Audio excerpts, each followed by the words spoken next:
하나님의 말씀 요한복음 5장 10절부터 18절의 말씀입니다. 봉독해 드립니다. 유대인들이 병 나은 사람에게 이르되 안식일인데 내가 자리를 들고 가는 것이 옳지 않다 하니라. 대답하되 나를 낫게 한 그가 자리를 들고 걸어가라 하더라 한데 저희가 묻되 나더러 자리를 들고 걸어가라 한 사람이 누구냐 하되 고침을 받은 사람이 그가 누구인지 알지 못하니 이는 거기 사람이 많으므로 예수께서 이미 피하셨음이라. 그 후에 예수께서 성전에서 그 사람을 만나 이르시되 보라 내가 나았으니 더 심한 것이 생기지 않게 다시는 죄를 범치 말라 하시니 그 사람이 유대인들에게 가서 자기를 고친 이는 예수라 하니라. 그러므로 안식일에 이러한 일을 행하신다 하여 유대인들이 예수를 핍박하게 된지라. 예수께서 저희에게 이르시되 내 아버지께서 이제까지 일하시니 나도 일한다 하시매 유대인들이 이를 인하여 더욱 예수를 죽이고자 하니 이는 안식일만 범할 뿐 아니라 하나님을 자기의 친아버지라 하여 자기를 하나님과 동등으로 삼으심이로라. 기도하겠습니다. 하나님 은혜와 사랑과 복 주신 감사합니다. 우리를 위해서 모든 만물을 지으시고 다스리고 정복하도록 복 주신 감사합니다. 또 예수 그리스도로 이 땅에 오셔서 십자가에 죽으심으로 우리의 모든 죄와 허물을 담당해 주시고 우리를 속이고 영원히 망하게 하는 사단의 권세를 꺾고 영원한 지옥의 형벌에서 우리를 구원해 주심 감사합니다. 많은 영혼들에게 이 복음의 소식이 전달되게 도와주시고 또 이 복음을 통해서 영혼들이 살아나며 그 구원의 은혜 속에서 함께 예배하고 함께 찬양하게 하여 주옵소서. 오늘도 주께서 주신 귀한 말씀을 통해서 하나님의 선하시며 기뻐하시며 온전하신 뜻이 무엇인가 분별하고 주의 마음과 우리의 마음이 하나가 되어져 가게 하여 주옵소서. 모든 영광을 주님 받으시기 원하며 예수 그리스도 이름으로 감사하며 기도하옵나이다. 아멘.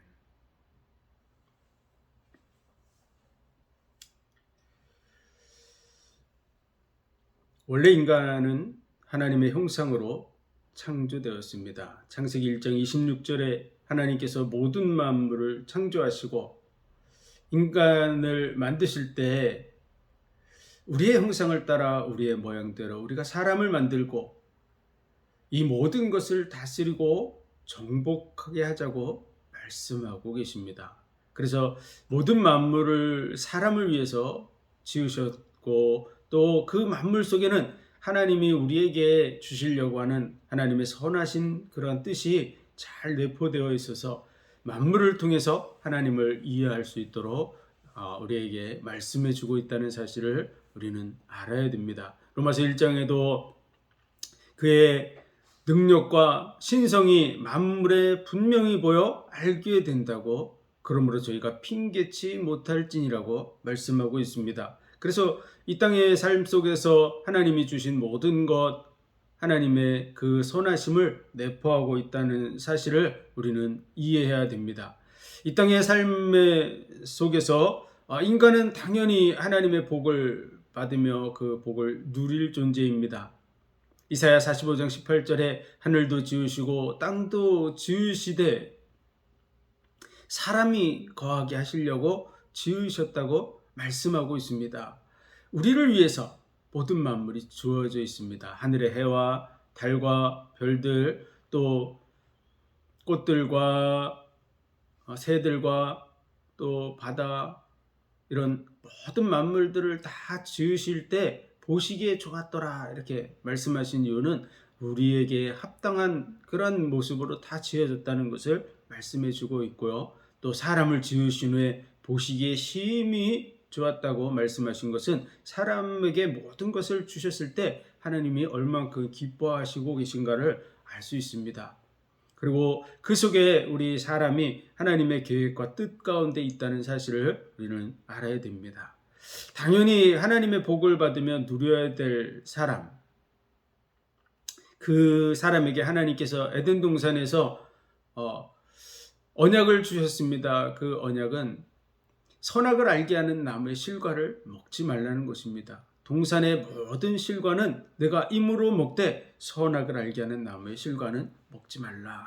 이것은 하나님께서 우리에게 인격적인 존재로 선택을 할 수 있는 그런 존재로 하나님이 우리에게 말씀하고 있는 것입니다.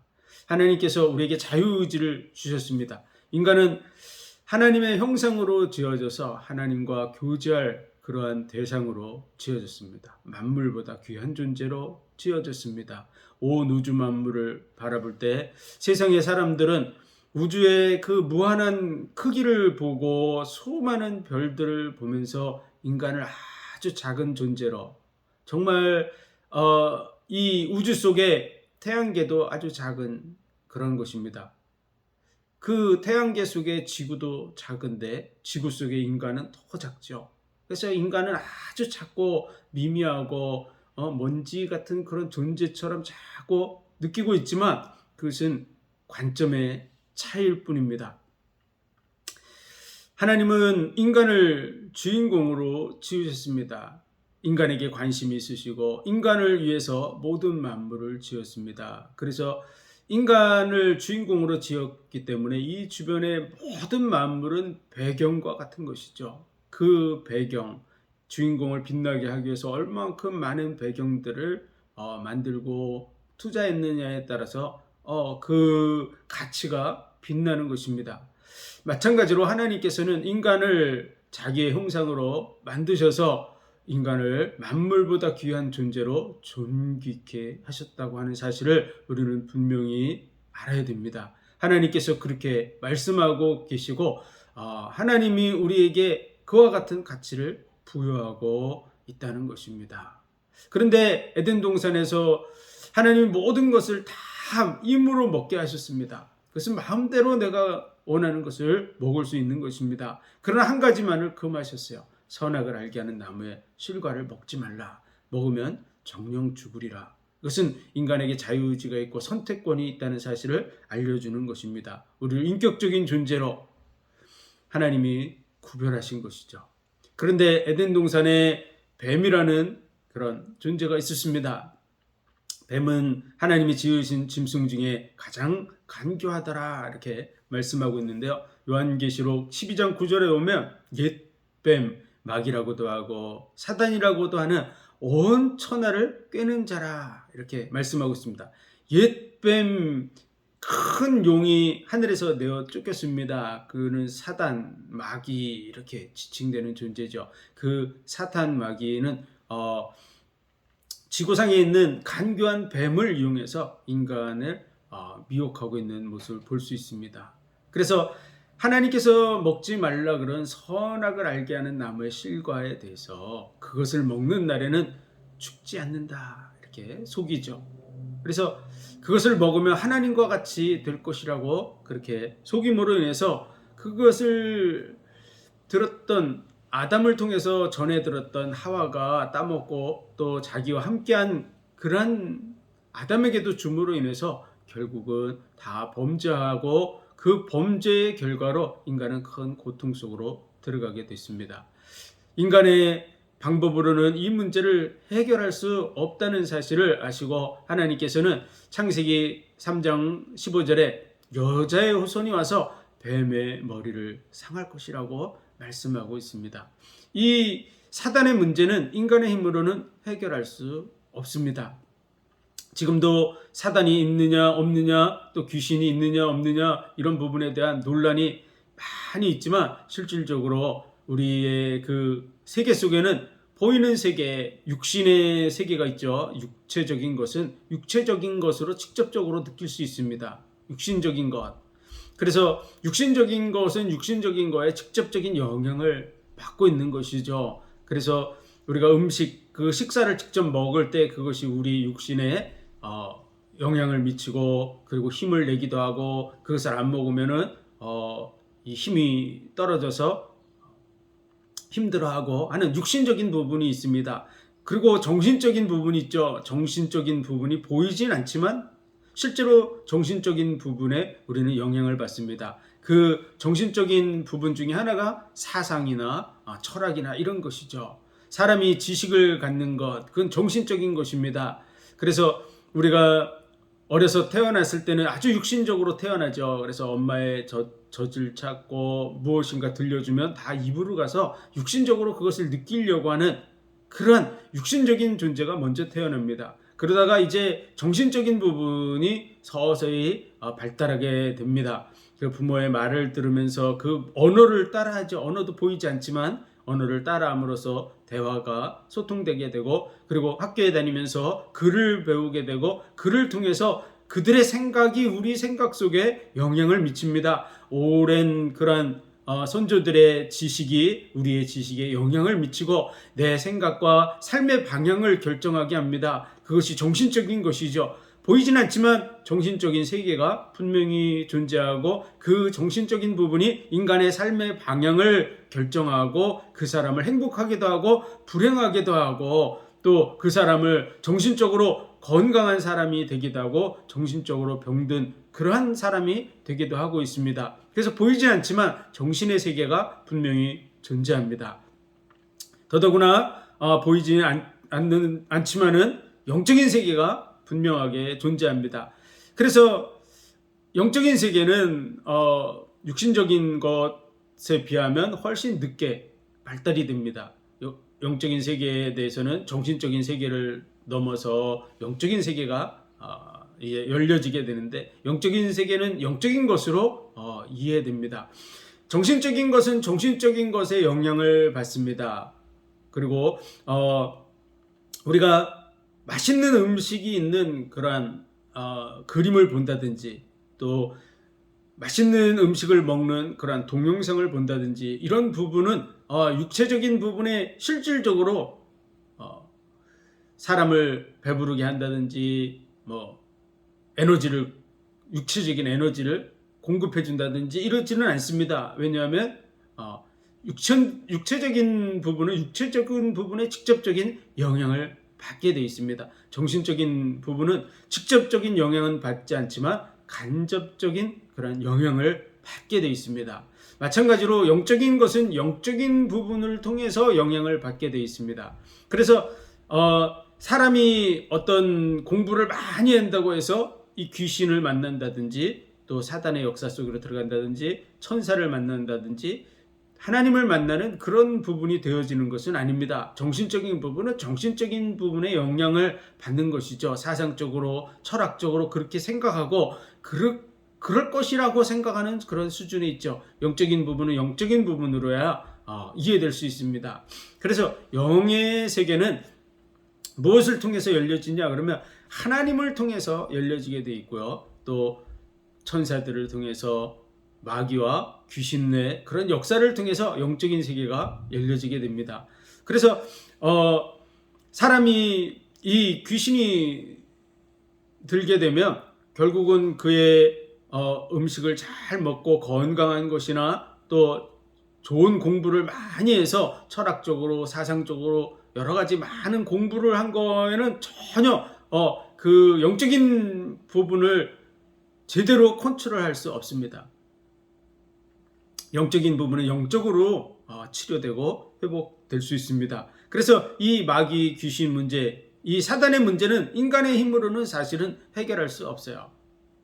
인간의 어떤 육신적인 무기는 육체적인 부분을 파괴할 수 있습니다. 또 정신적인 그런 무기도 정신적인 거 파괴할 수 있죠. 그러나 영적인 세계에 대해서 인간의 그 지능과 능력으로는 이 마귀 귀신을 이기고 죽이고 할 수 있는 그런 힘이 존재하지 않습니다.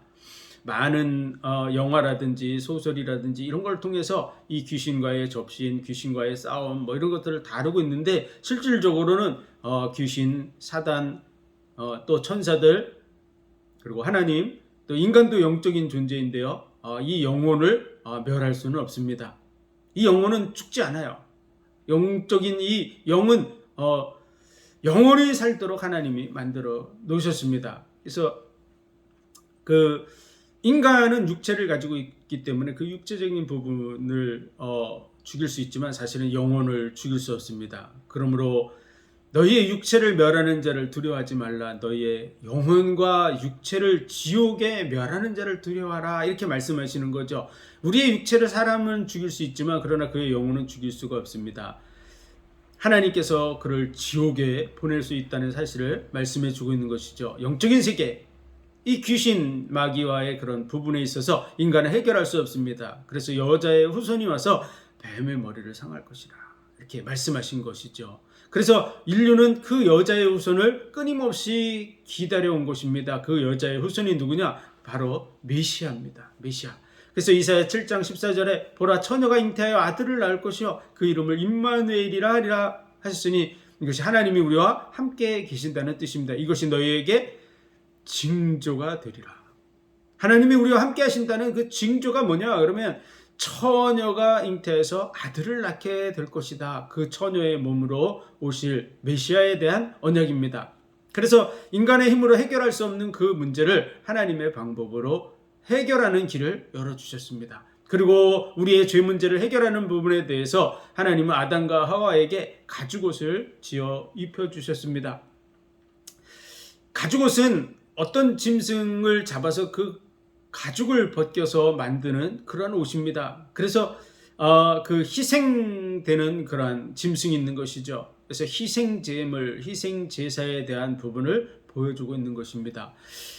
구약의 말씀을 보다 보면 제사에 대한 부분이 많이 나와 있습니다. 이 제사는 하나님 앞에 어떤 유익을 드리기 위한 그런 것이 아니라 실질적으로는 우리 자신이 하나님 앞에 나아가서 하나님과 교제하고 하나님의 복과 은혜를 누리게 하려는 데 목적이 있습니다. 그래서 하나님이 그 소와 양과 염소의 그러한 피를 기뻐하시고 또 그 짐승을 태운 그러한 그 짐승의 고기를 기뻐하시는 분이 아닙니다. 그럼 하나님은 영적인 분이시기 때문에 그것을 흠해하신다. 이것은 우리의 죄가 사함받고 우리가 정말 하나님 앞에 나아가는 그런 과정들을 기뻐하신다는 그런 표현입니다. 그래서 하나님은 하나님의 자녀들이 하나님을 알고 하나님과의 관계가 회복되기를 기뻐하시고 계시다는 사실을 우리는 말씀을 통해서 이해해야 될 줄로 믿습니다. 실질적으로 이 하나님 앞에 번제를 드릴 때는 이 짐승의 그 번제물들을 완전히 바싹 제가 되도록 태웁니다. 그러면 대부분 우리가 고기들을 바싹 태우면 아주 역한 냄새가 나죠. 그 타는 냄새가 그렇게 향기로운 냄새가 되지 않습니다. 고기를 맛있게 구우면 그 냄새가 구수한 냄새가 나겠지만 바싹 태우면 그 냄새는 아주 지독한 냄새를 냅니다. 그런데 하나님이 그걸 기뻐하신다. 그것은요, 우리의 모든 죄가 소멸되고 우리가 죽어야 되는 부분에 대해서 양이 대신 죽음으로 우리가 죄사함을 받고 하나님과의 관계가 회복되는 그 과정을 하나님이 기뻐하고 계시는 그런 모습을 보여주고 있는 것입니다. 그래서 여자의 후손이 와서 뱀의 머리를 상할 것이다. 그리고 희생제물을 드리라. 희생제사. 그 희생제물이 되실 분이 누구냐? 그러면 세상 죄를 지고 갈 하나님의 어린 양 예수 그리스도입니다. 그래서 요한복음 1장 29절에 보라 세상 죄를 지고 가는 하나님의 어린 양이로다. 세상 죄를 지고 가는 하나님의 어린 양, 그분이 바로 예수 그리스도입니다. 인자는 많은 사람의 대속 제물이 될 거라고 예수님께서 말씀하셨습니다. 대속물로 예수님 오셨어요. 인자가 높이 들려야 하리라. 우리가 거듭나기 위해서는 예수님이 나무에 달려서 모세가 광야에서 구리뱀을 든 것 같이 높이 들려야 하리라. 예수님이 십자가에 못 박혀 죽으실 것에 대해서 니고데모에게 말씀해 주신 것이죠. 사람이 물과 성령으로 거듭나지 않으면 하나님의 나라를 볼 수도 없고 들어갈 수도 없다, 이렇게 말씀하셨는데, 물과 성령으로 거듭나는 게 뭐냐 그러면 인자가 높이 들려야 하리라. 예수님께서 십자가에 못 박혀 죽으실 때 온 몸에 물과 피를 다 쏟음으로 말미암아 우리의 죄를 대속하시고 우리에게 보혜사 성령을 보내주셔서 우리로 하나님의 자녀가 되게 하십니다. 그래서 저를 믿는 자, 영접하는 자, 곧 그를 믿는 자에게는 하나님의 자녀가 되는 권세를 주셨으니, 예수 그리스도를 영접할 때 하나님의 성령, 예수의 영, 하나님의 영,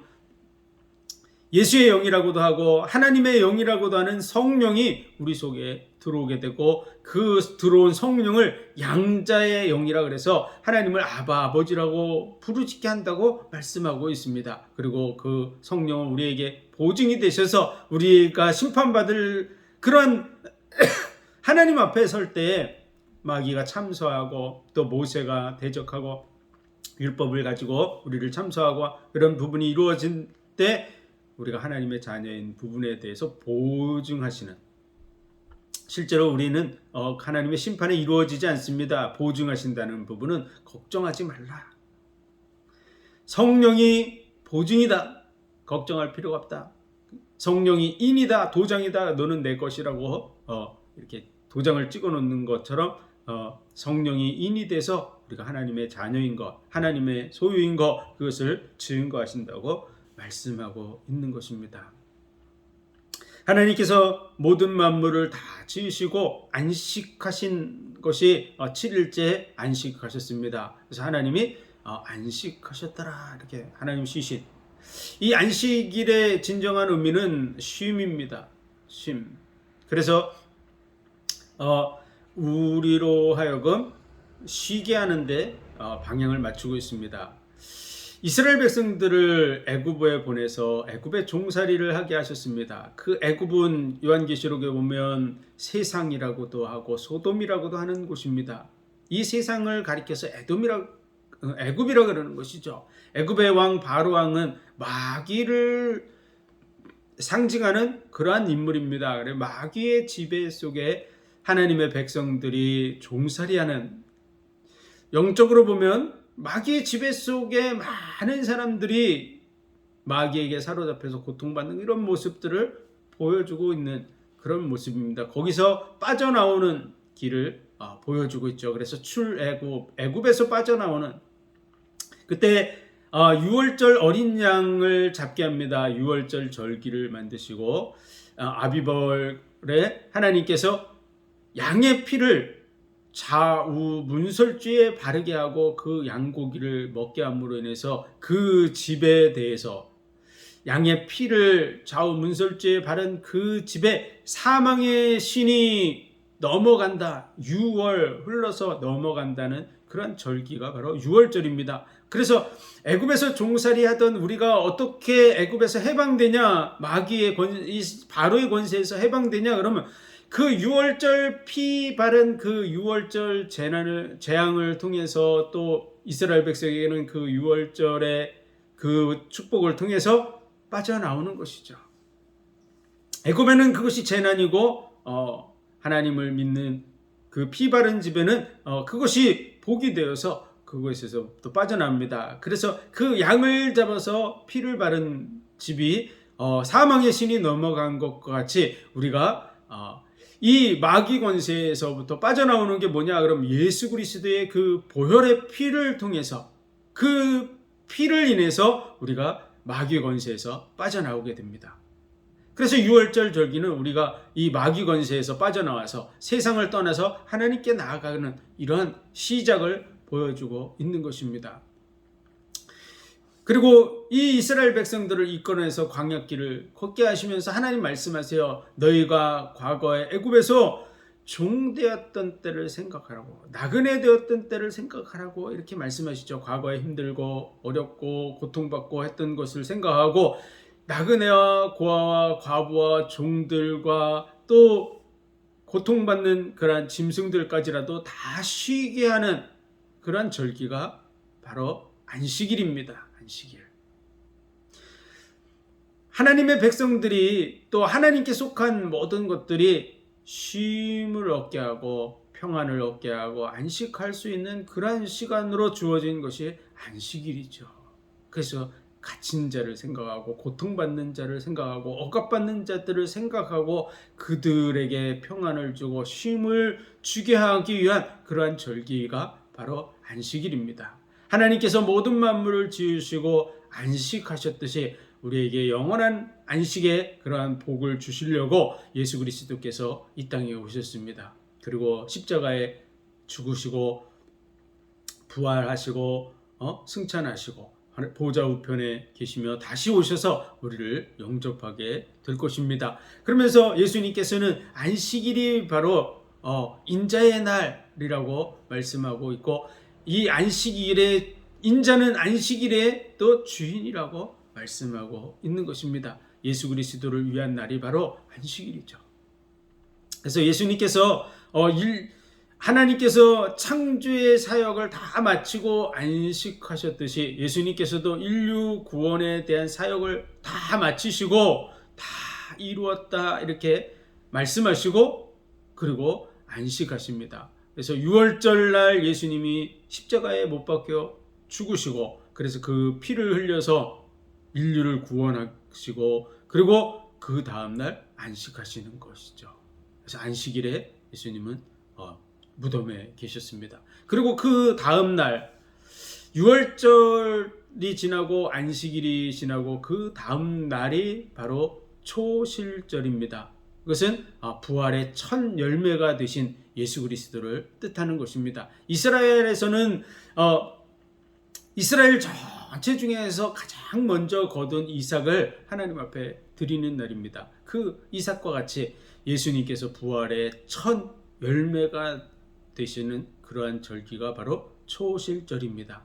그리고 그때로부터 77절 7일에가 지나고, 그리고 그 다음 날이 50일째 되는 날입니다. 그날에 절기를 지키게 했는데 그날을 77절이라고도 하고 오순절이라고도 하고 맥추절이라고도 하는 그러한 절기를 지키게 했습니다. 이 절기는 바로 예수님께서 내가 너희를 위해서 보혜사를 보내주겠다고, 너희를 고아와 같이 버려두지 않고 이 땅에 살아가는 동안 우리를 고아와 같이 버려두지 아니하고 우리에게 말씀을 가르치시고 인도하시고 은혜를 베풀어 줄 보혜사를 보내주겠다고 약속하셨어요. 그래서 아버지께서 약속하신 것을 기다리라고 말씀하셨는데, 그 보혜사 성령이 우리 가운데 임하는 날이 바로 오순절, 또 77절, 맥추절이라고 하는 그러한 절기입니다. 그래서 예수님께서 예수님의 영, 하나님의 영, 내 이름으로 오실 성령, 그 성령을 보내주신 날이 바로 오순절 날입니다. 그래서 예수 그리스도의 오심과 십자가의 죽으심과 안식하심, 그리고 부활의 첫 열매가 되심, 그리고 다시 보혜사 성령으로 우리 가운데 오심을 보여주는 그런 절기가 바로 오순절입니다. 그리고 마지막 남아있는 이제 절기가 있습니다. 그것은 수장절이라고도 하고, 이 예수님께서 다시 재림하실 때를 뜻하는 그러한 초막절이라고도 하는 그러한 절기를 지키겠습니다. 장막절. 그래서 예수님께서 이제 마지막 우리를 구원하시려고 다시 오실 것입니다. 그래서 이 이스라엘 백성들이 출애굽하면서 애굽에서부터 나오는 그런 과정 속에서 하나님은 이 모든 절기를 주셨고, 그리고 그 절기를 예수님께서 친히 하나 둘 셋 다 이루어가고 계시고, 마지막 남은 절기가 이제 수장절, 장막절, 이렇게 초막절이라고 하는 그런 절기로 예수님께서 다시 이 땅에 오시게 될 것입니다. 그래서 하나님은 약속하신 것을 우리를 위해서 친히 그대로 이루어가고 계신 것을 볼 수 있습니다. 그냥 말씀으로만 하신 것이 아니라 말씀이 육신이 되어서 자기의 영광을 취할 것으로 여기지 않고 종의 형상을 갖춰서 우리와 같이 되셨습니다. 우리를 형제라 부르기 위해서 우리의 고난에 동참하셨다고 히브리서 2장에 말씀하고 있습니다. 우리의 죽음을 맛보려 하심이라. 그래서 우리를 체휼하는 자가 되셔서 대제사장으로 우리를 체휼하시고 중보하시는 자의 자리에 계신 것입니다. 우리와 함께하기 위해서, 우리와 하나 되기 위해서 낮아지신 그 하나님, 그 하나님께서 친히 이루셨다고 하는 사실을 우리는 알아야 될 것입니다. 그래서 하나님이 우리 인생을 향해서 부여한 가치는 그냥 천지 만물보다 귀한 자다 이렇게 하는 것을 끝내지 아니하시고, 말씀이 육신이 되어서 이 땅에 오셔서 자기의 생명까지도 다 내어주심으로써 우리의 생명을 위해서 자기의 생명을 내어주심으로 우리를 자기 생명과 같이 존귀한 자로 하나님께서 우리를 대우하고 계시다는 사실을 우리는 알아야 됩니다. 그래서 이 세상에 존재하는 그 모든 존재에서 천사들이 귀한데 그 천사들이 봤을 때도 하나님과 천사들은 비교할 수 없는 존재입니다. 왜냐하면 하나님은 창조주, 유일하신 창조주시고 천사들은 하나님이 지은 피조물들입니다. 그렇기 때문에 천사와 하나님은 비교할 수 없는 존재죠. 천사들이 어떤 영화를 가지고 있다 그래도 하나님과 비교할 수 있는 존재가 아닙니다. 그런데 하나님은 자기 생명과 같이 우리의 생명을 존귀하게 하셨어요. 그래서 자기의 생명을 값주고 우리를 사신 것입니다. 그렇기 때문에 우리를 천사들보다도 더 귀한 존재로 하나님이 영화롭게 하신 줄 믿습니다. 그래서 로마서 8장에 보면 하나님이 미리 아신 자들을 부르시고 또한 의롭다 하시고, 우리 의롭지 않은데 자기의 생명을 값주고 사셔서 또 자기의 피로 우리를 대속하셔서 우리가 의롭지 않은데 자기의 의를 덧입혀 주심으로 우리를 의롭다 그러십니다. 그것을 칭의라 그러는데 우리를 의롭다 그러시는 거죠. 하나도 의롭지 않은데 우리를 의롭다 하시는 거야. 의롭다 하시고 또한 우리는 영화롭지 않습니다. 그런데 하나님께서 영화롭게 하셨느니라, 이렇게 과거형으로 써요. 이미 하나님은 우리를 영화롭게 하셨습니다. 자기의 생명을 내어주심으로써 우리를 자기 생명과 같은 존재로 존귀하게 동일한 값으로 이렇게 취급을 하셨어요. 얼만큼 우리가 존귀한 존재인지를 우리는 하나님 안에서 깨달아야 될 줄로 믿습니다. 모든 만물보다 귀한 자예요. 우리가 이 세상에 땅 몇천 평을 위해서 목숨 걸고 살아갈 존재가 아닙니다.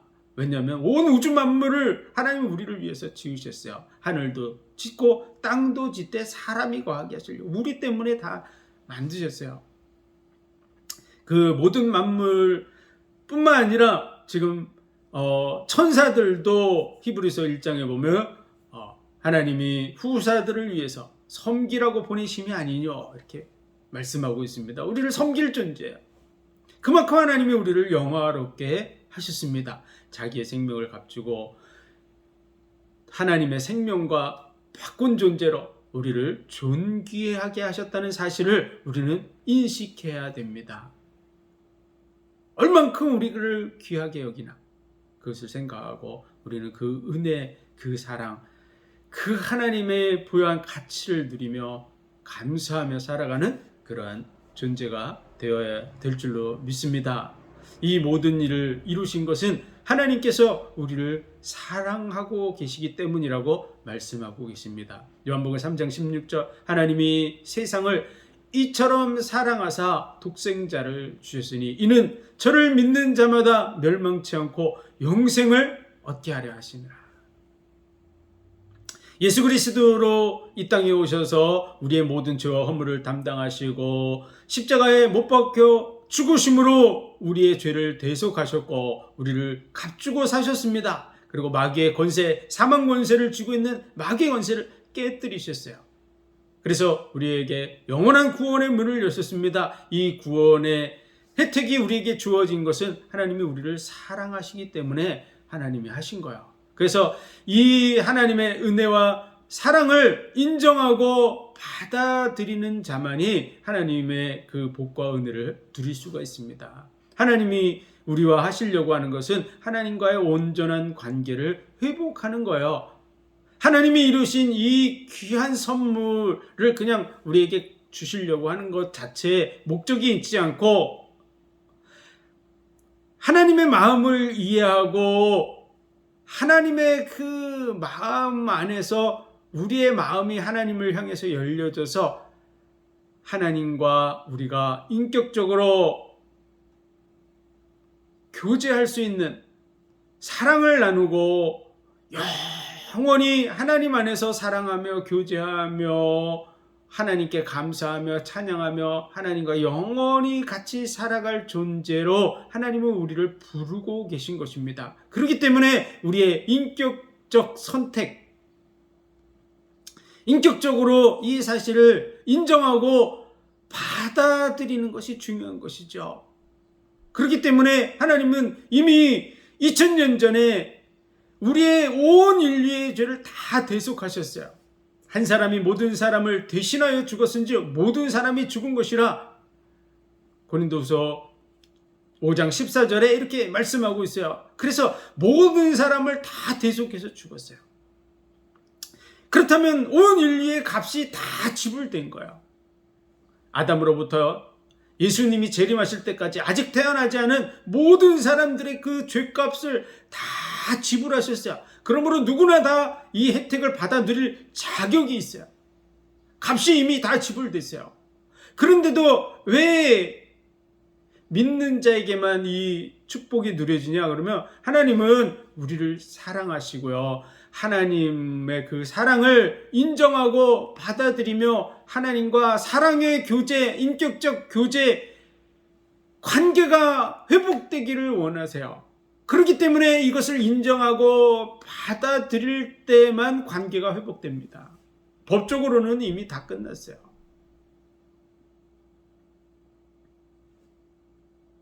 하나님이 우리에게 원하시는 것이 무엇입니까? 그것은 하나님의 사랑, 하나님이 사랑이시라는 것을 인정하는 것입니다. 로마서 5장 8절에 보면 우리가 죄인 되었을 때, 우리가 범죄자일 때 예수 그리스도께서 우리를 대신하여 죽으심으로 하나님이 우리에게 대한 자기의 사랑을 확증하셨느니라.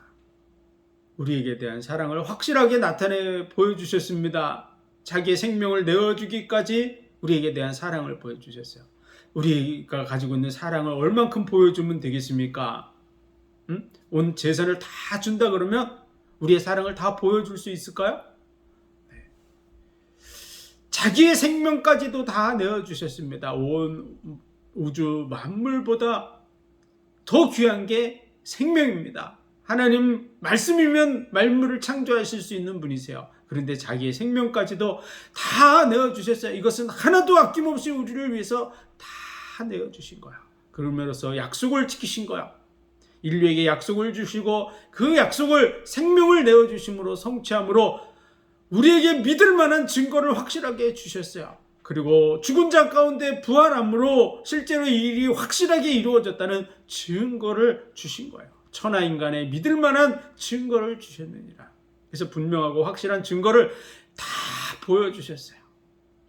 이제 남은 것은 우리가 그 예수 그리스도를 통해서 보여주신 하나님의 사랑, 그 은혜, 우리를 향한 주님의 그 마음을 인정하고 받아들이는 것입니다. 그래야만 하나님과의 관계가 회복되는 거예요. 그리고 그 법적인 혜택이 우리에게 다 이루어지는 줄 믿습니다. 그래서 영접하는 자, 곧 그 이름을 믿는 자들에게는 하나님의 자녀가 되는 권세를 주시는 이는 혈통으로나 육정으로나 사람의 뜻으로 나지 아니하고 하나님의 뜻대로 난 자들이니라. 우리가 예수 그리스도를 영접할 때 우리가 하나님의 자녀로 거듭나게 되는 줄 믿습니다. 그리고 구원받은 하나님의 백성이 되는 줄 믿습니다. 양자의 영이 우리 속에 들어와서 하나님을 아바 아버지라고 부르짖게 하고 양자면 상속자요 하나님의 나라를 유업으로 받을 자라고 말씀하고 있습니다. 우리는 당연히 천국에 들어가게 됩니다. 이미 죄값은 해결됐어요. 믿는 자라면 당연히 누리게 되는 줄 믿습니다. 그리스도 예수 안에 있는 자에게는 결코 정죄함이 없나니 결코 정죄함이 없습니다. 누군가 정죄하고 있다면 그건 속이는 것입니다. 결코 정죄함이 없나니 생명의 성령의 법이 죄와 사망의 법에서 너를 해방하였습니다. 내가 정말로 예수 그리스도를 인정하고 받아들였습니까? 그렇다면 예수 안에 있는 자인 줄 믿으시기 바랍니다. 그러면 결코 정죄함이 없습니다. 다시 정죄할 수 있는 존재가 없습니다. 죄와 사망의 법에서 너를 해방하였습니다. 이 말씀이 벌써 2000년 전에 하나님의 말씀에 기록되어져 있어요.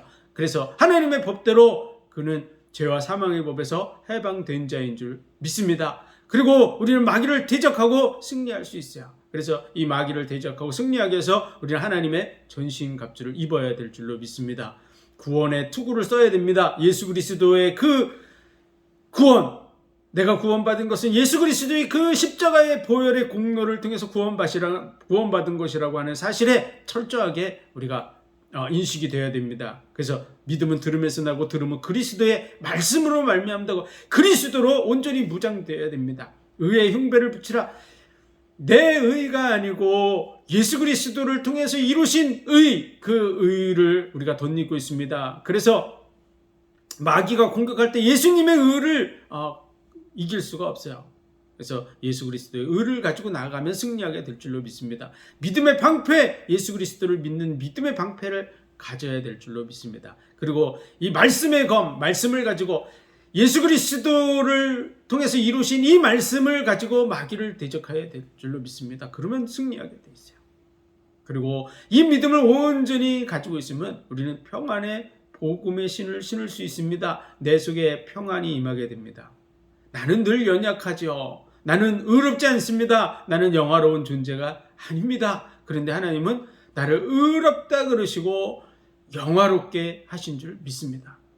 그래서 그 은혜를 가지고 누리게 될 때 평안이 임하는 것이죠. 그래서 그 평안이 임하기까지 내 속에 진짜 내가 구원받은 자구나. 하나님이 나를 존귀케 하시구나. 만물보다 귀한 자로 또 자기 생명을 값주고 산 그러한 자기 생명같이 존귀하게 하나님이 하셨구나 라고 하는 것을 계속해서 들어야 돼요.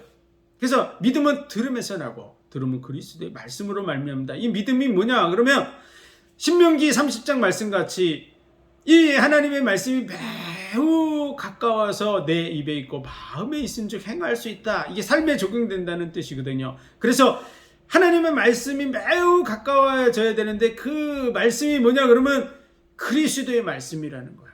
믿음은 들음에서 나고 들음은 그리스도의 말씀, 그리스도 중심으로 된 이 말씀을 계속 들어야 돼요.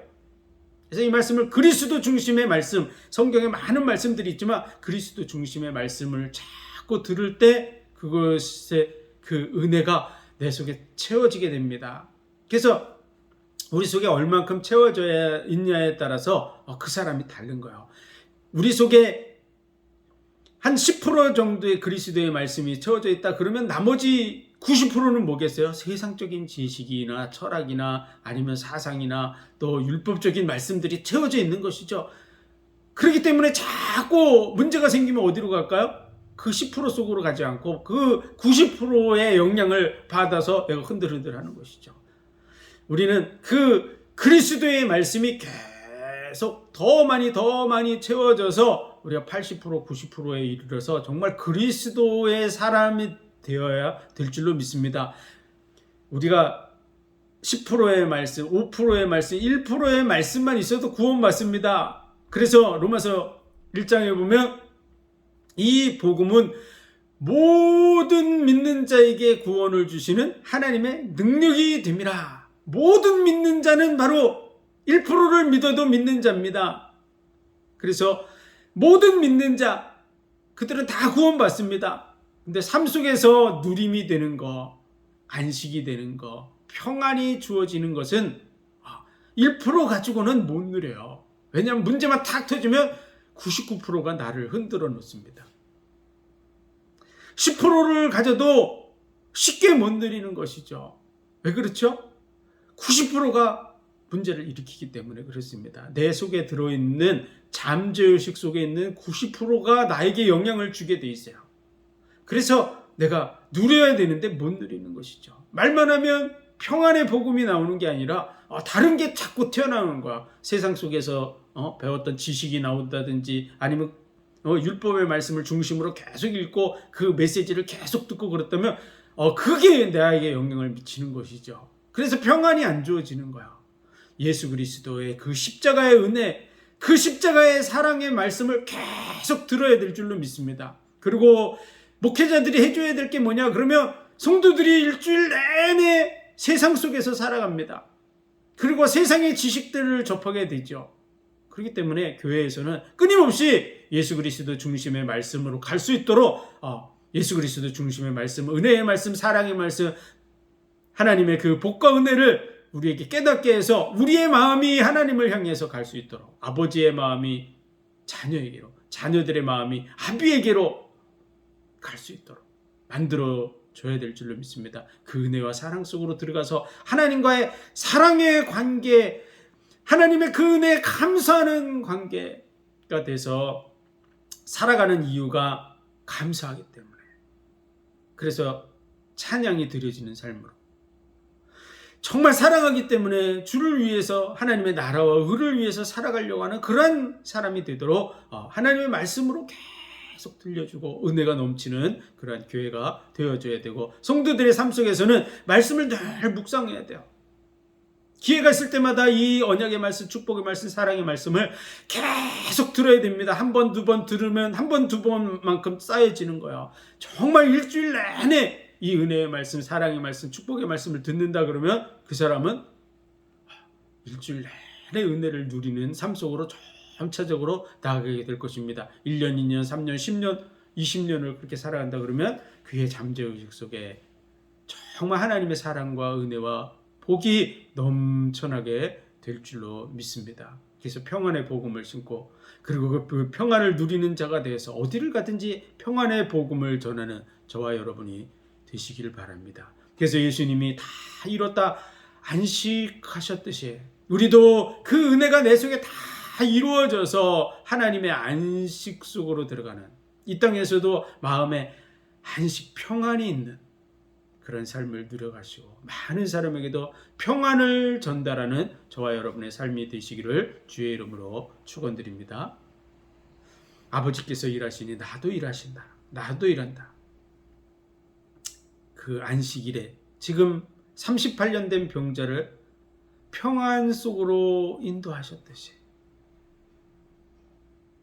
우리도 많은 사람들, 정말 인생의 고통 속에 있는 사람들을 하나님의 안식 속으로 인도하는 그런 삶을 살아가시기를 주의 이름으로 축원드립니다. 기도하겠습니다.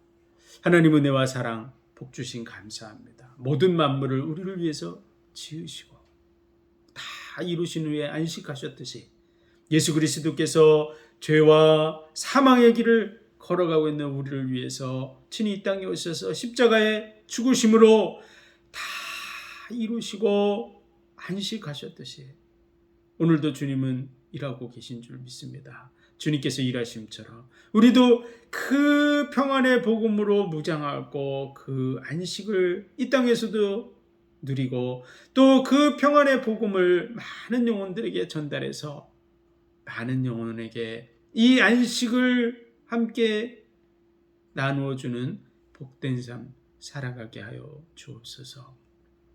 온 인류의 죄가 다 대속된 줄로 믿습니다. 우리의 마음의 문을 열고 주님을 받아들이고 주님과 교제하고 주님과의 관계가 온전히 회복되는 삶을 살아가며 영원한 하나님의 복 가운데서 하나님과 서로 사랑하며 주님과의 교제를 나누는 복된 삶 누리게 하여 주옵소서. 모든 영광을 주님 받으시기 원하며 예수 그리스도 이름으로 감사하며 축복하며 기도하옵나이다. 아멘.